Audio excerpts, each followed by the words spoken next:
Hello everyone. So in previous lecture we studied about transportation of substances in human beings.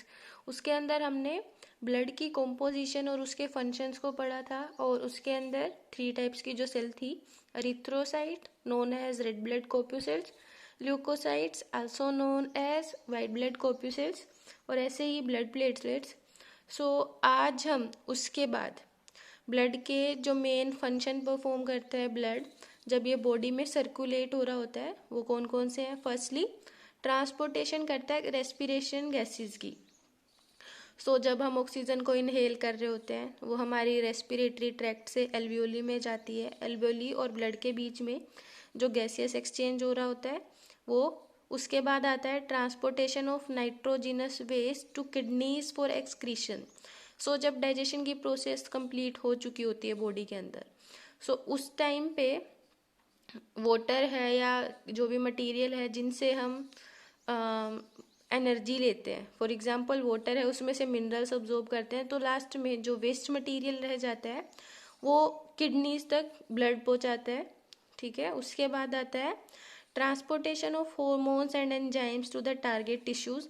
जो digestion में या respiration में या बाकी प्रोसेसेस में जो एंजाइम्स है या हार्मोन्स यूज हो रहे हैं उनको एक प्लेस से जहाँ पे वो सेक्रीट हो रहे हैं और वहाँ पे जहाँ पे उनकी जरूरत है तो वहाँ पे ब्लड पहुँचाता है, उनको ब्लड ट्रांसपोर्ट करता है. उसके बाद आता है regulation of temperature of body.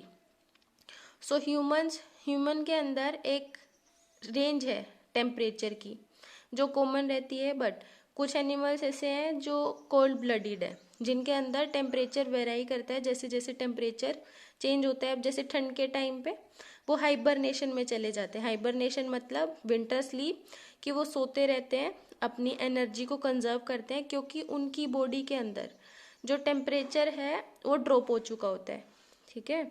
उसके बाद आता है protection of body from attack of foreign bodies and disease causing pathogens.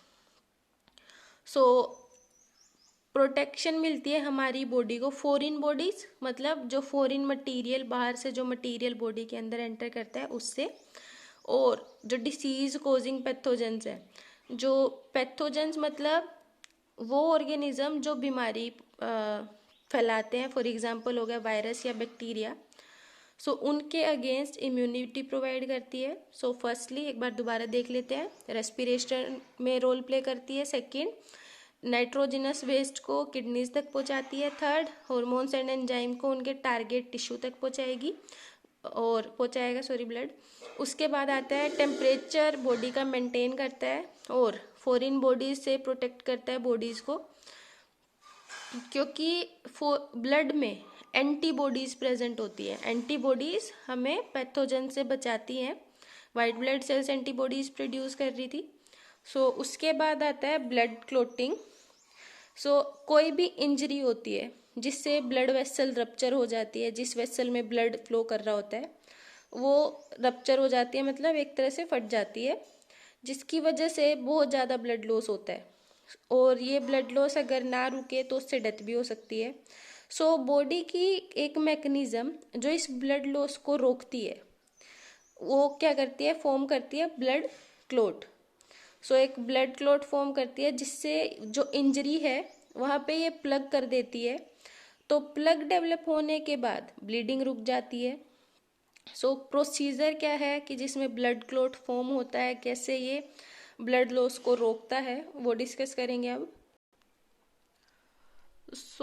जो क्लोटिंग है ब्लड की, और कोएगुलेशन भी बोलते हैं इसको, क्लोटिंग और coagulation of blood is a very complex process which requires several factors. जो मेजर फैक्टर्स हैं वो दिए गए हैं यहाँ पे. फर्स्टली फ्लो चार्ट की फॉर्म में हम करेंगे इसको. तो इंजर्ड टिश्यू है, इंजर्ड टिश्यू के साथ फिर ब्लड प्लेटलेट्स वहाँ पे आती है. जो डैमेज ब्लड वेसल है वहाँ पे ब्लड प्लेटलेट्स हमने प्रीवियस लेक्चर में पढ़ा था क्या करती हैं. वो ब्लड प्लेटलेट्स थ्रोम्बोप्लास्टिन रिलीज करती हैं. थ्रोम्बोप्लास्टिन ब्लड प्लेटलेट्स रिलीज करेंगी. उसके बाद वो प्रोथ्रोम्बिन को, जहाँ पे प्रो मतलब आता है प्रो मतलब कि ये अभी फंक्शन नहीं कर रहा है प्रॉपरली, इनएक्टिव स्टेज में है। सो प्रोथ्रोम्बिन को थ्रोम्बिन में कन्वर्ट कर देता है थ्रोम्बोप्लास्टिन। अब थ्रोम्बिन में कन्वर्ट हो गया मतलब यहाँ पे ये एक्टिव स्टेज में है, यहाँ पे ये फंक्शन करेगा। सो उसके बाद थ्रोम्बिन क्या करता है, वो फाइब्रिनोजन को फाइब्रिन में कन्वर्ट कर देता है। अब ये फाइब्रिन आरबीसीज रेड ब्लड कॉर्पुसेल्स के साथ मिलके ब्लड क्लोट फॉर्म करेगा, मतलब वहाँ पे एक थक्का बना लेगा, प्लग कर देगा उस इंजरी को ताकि ब्लड लॉस है वो रुक सके। So blood clot plug the rupture blood vessels, so no more blood can flow out. इससे क्या होगा कि जो ब्लड लॉस है वो रुक जाता है। तो कुछ टाइम बाद ये प्लग जो ब्लड क्लोटिंग होती है वो ड्राई हो जाती है, पीछे सिर्फ एक येलोइश फ्लूइड रह जाता है जिसे हम सीरम बोलते हैं। सो सीरम क्या होता है, सीरम एक प्लाज्मा ही है जिसके अंदर फाइब्रिनोजन एब्सेंट होता है। ठीक है, सो हमने एक बार दोबारा देखते हैं। सो फर्स्ट इंजर्ड टिश्यू है, ब्लड वेसल्स क्या करती हैं, ब्लड का लॉस हो रहा होता है, फिर ब्लड प्लेटलेट्स आती है, वहां पे ब्लड प्लेटलेट्स क्या रिलीज करेंगी, थ्रोम्बोप्लास्टिन। अब थ्रोम्बोप्लास्टिन का फंक्शन क्या था कि ये प्रोथ्रोम्बिन जो इनएक्टिव सब्सटेंस है उसको एक्टिव सब्सटेंस थ्रोम्बिन में कन्वर्ट कर रहा था। उसके बाद फाइब्रिनोजन, थ्रोम्बिन क्या करता है, फाइब्रिनोजन को फाइब्रिन में कन्वर्ट करता है। अब फाइब्रिन और आरबीसीज रेड ब्लड कॉर्पुसेल्स मिलके ब्लड क्लॉट बनाती हैं जिससे वो ब्लड लॉस को रोक देती हैं। सो हमने देखा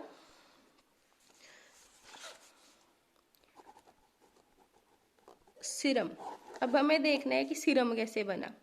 ठीक है, अब ब्लड के अंदर 3 टाइप्स ऑफ सेल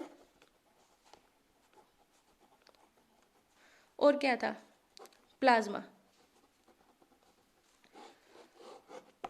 सो इस प्लाज्मा के अंदर सब्सटेंसेस प्रेजेंट थे, फाइब्रिनोजन प्रेजेंट था। तो अब ये फाइब्रिनोजन जो थ्रोम्बिन था वो किस में कन्वर्ट कर रहा था, इसको फाइब्रिन में। अब ये यूज हो गया ब्लड क्लॉट बनाने में। अब प्लाज्मा क्या है, प्लाज्मा के अंदर से हम फाइब्रिनोजन को रिमूव कर देते हैं। सो प्लाज्मा के अंदर से जब फाइब्रिनोजन को हम रिमूव करते हैं तो जो बचेगा वो होगा सीरम। सीरम ये येलोइश फ्लूइड था। ठीक है, सो अगर हम